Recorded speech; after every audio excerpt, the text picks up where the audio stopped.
5, 4. This is going to end in divorce.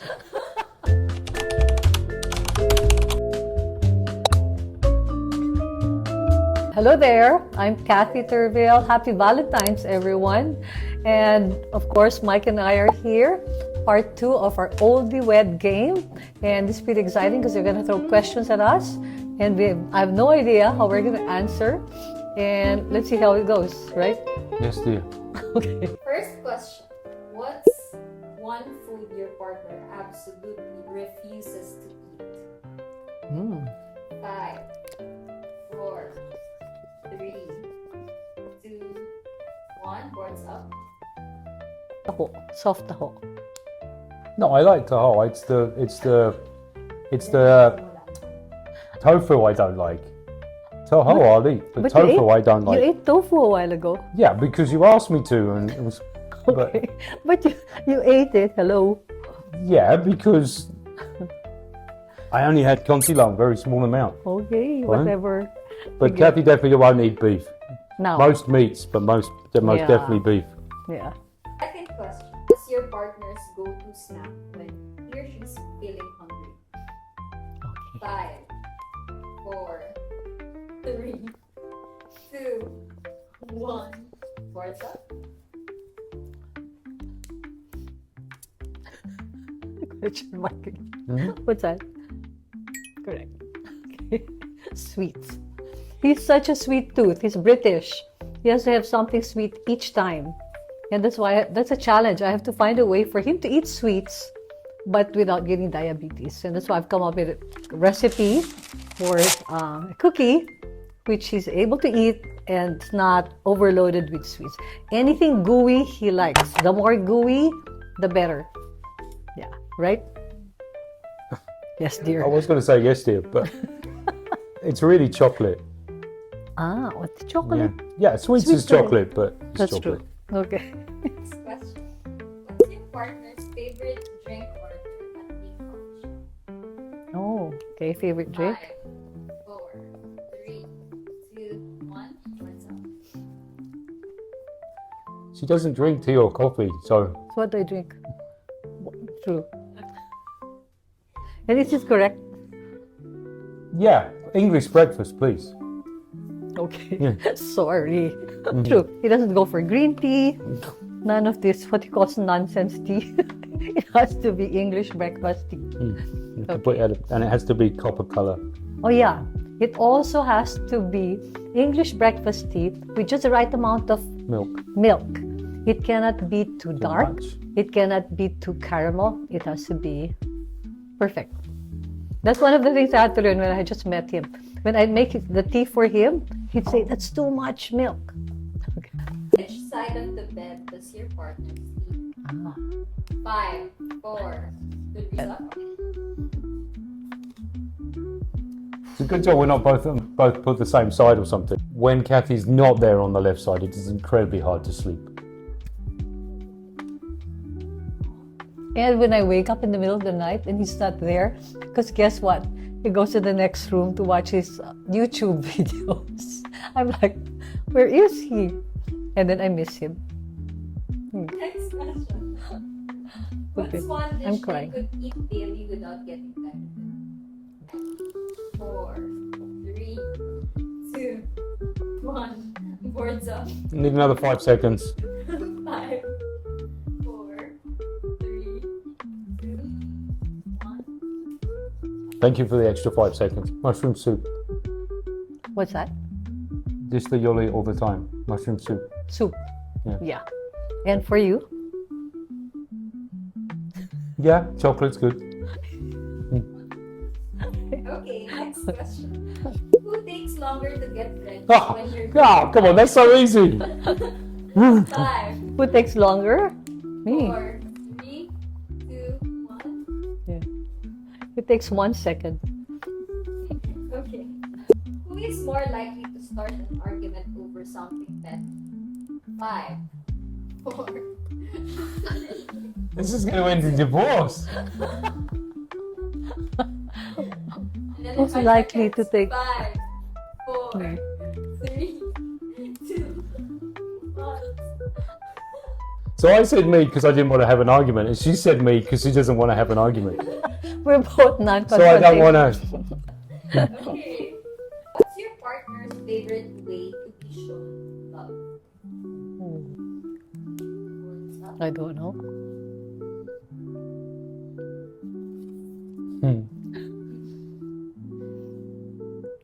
No, yeah, okay. Yeah, that's fine. Yeah, that's true.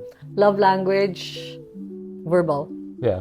And in your case, your love language is service. Well, the way, He does something. the way, what do they say? The way to a man's stomach. The way to a man's heart is through his stomach. Yeah. So Yeah. I take the effort to prepare good food, present it nicely. Right? But I was really lucky. I've said that to you several times. I actually, Kathy agreed to marry me, and then I found out she was able to cook. So that was cool. Bonus. Next, what's the sweetest thing your partner has ever done for This is going to be long. you? This is long. You won't be able to read this. Words up. You want me to read that? It says, allow me to follow my hobby in the UK. Yeah. He has the most interesting to him hobby, kind of boating, and he loves it. He loves the countryside, but sometimes the weather is so bad. But sige lang, yeah. So I make him tea. For me, I had 2 kids. I was divorced, and he came to the Philippines. Highly successful in the UK, as an expat. And he came to the Philippines against all odds in many ways, and we got married, and I had 2 kids. But I'd like to say that his family was fantastic. Mom and dad were very, very nice, and I'm super, super grateful for them. It's a beautiful thing. So, by the way, he was a bachelor. How old were you then? Well, when we met, I was 36. He was 36. He was still a bachelor. Yeah. So. Yeah, but I think it's important to say I never found someone that I thought was soulmate or something. So that's why I didn't get married. You can force it at 23 and it doesn't work. Then you get divorced at 30. So you might as well wait or not bother. So why me and 2 kids? It just seemed like the right thing to do. Despite I had divorced. Well, people said it. I mean, people said it was a gamble. I never thought it was a gamble. So Yeah, you were sure? yeah, Why? I just said I didn't think it was a gamble. It seemed the right thing to do. Interesting. Thank you. There you go. Okay, next question. What was your partner wearing from your first date? 5, Our first date. 4, 3, 1. Words up. I just remember the orange shirt. Yeah. Anyway, we actually talked about this in the previous video, didn't we? I can tell you that I met Kathy on a Thursday evening and she was wearing a red dress and it was November 2001. I thought she was gorgeous. Actually, it's not really the first date. It's when we first met. Yeah. But our first date. Yeah, you were wearing an orange shirt. Okay. Okay. Next question. When was the exact moment you realized you loved your partner?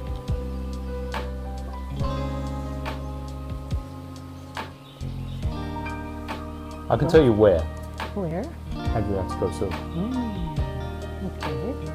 Yeah, that was In when January 2022 at about 2 in the morning, and I was on a 4 a.m. flight to Hong Kong. Adriatico Circle, I don't know whether you had those sort of moments where you stay up all night chatting, and then you would decide at that point it's official sort of thing.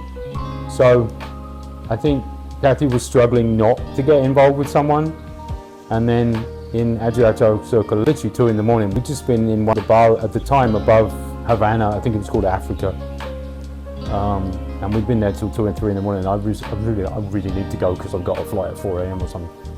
And we were still in Adriatico Circle at 2 a.m. and she said, okay, you can kiss me or something like that. So that was... me when we were in the hash, when you jumped into the pool and you're really great with the kids, you were tumbling. I said, this guy is really, really cool. I'd like to be with him. Thank you. What's your favorite memory from your wedding? Words up. So this lovely sun came out initially. It was raining and then the sun came out. And then the gardens are really, really, really beautiful. It was in the London. manor of the Lord Mayor of London. And then, very important, the kids were with us. So it just made it complete, and mom and dad were there. It was a very English wedding. Mom with a cute hat, everybody in violet. It was so nice. And me in my Filipina dress. So that's really, really nice. Proud again to be Filipino. And for you? Family. Yeah, complete. The family was complete. It was super nice. Very Yes. nice. Although it was happy for us, my brother had already got married, but my mum and dad had not had a chance to be part of the whole thing. So not only was it special for me, but it was also an opportunity for my mum and dad to get fully involved. And then, like, I was in morning suit, my brother was in morning suit. I think Anton even had a small morning suit. And it was just nice to be all dressed up in a very British thing, celebrating, and that everybody was there that we wanted to be there. Yeah, it was super nice. Super special, super special. It was like a very dreamlike kind of setting. Really, really pretty. Last question. What's the best thing your mom has ever given you? It's not a compliment, but it's constant presence in our lives. It's the best. It's like an everyday compliment. It's an ongoing compliment. It's very present, and it's very engaging, special, wonderful presence in our lives. That's the biggest compliment. It's not a word. It's not an occasion, but it's just his presence, his being there. Is the biggest blessing. And you? Okay.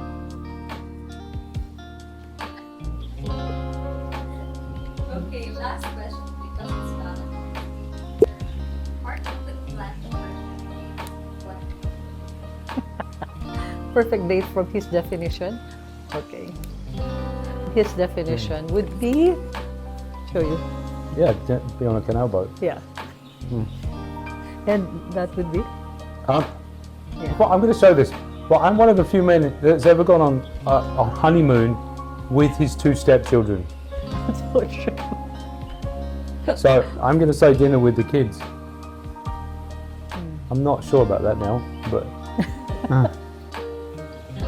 Yeah.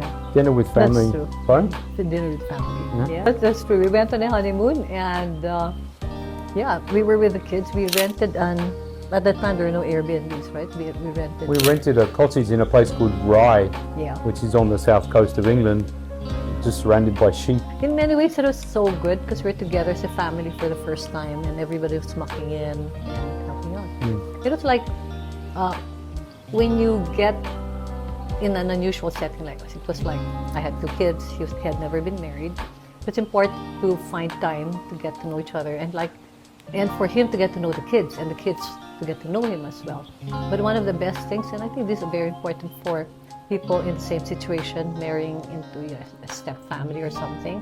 One of the best things Mike did was, one, he bought a book on how to be a stepfather. Yeah.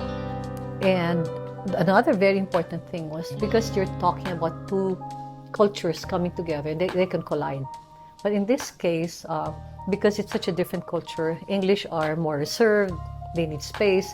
Filipinos naman, we're all over the place, we're forever wanting to be with the other person. In our house, he had his area, he had his man cave, he had his den, which was his area, so we would respect that. You wouldn't just go in. So it was like respecting his space so that he didn't feel overwhelmed by the Filipino need for togetherness. And at the same time, we realized he was English, and that's exactly how the English are. They're more reserved. And I think in a cross-cultural marriage, I think it's very important to look at those things too. Because there's so many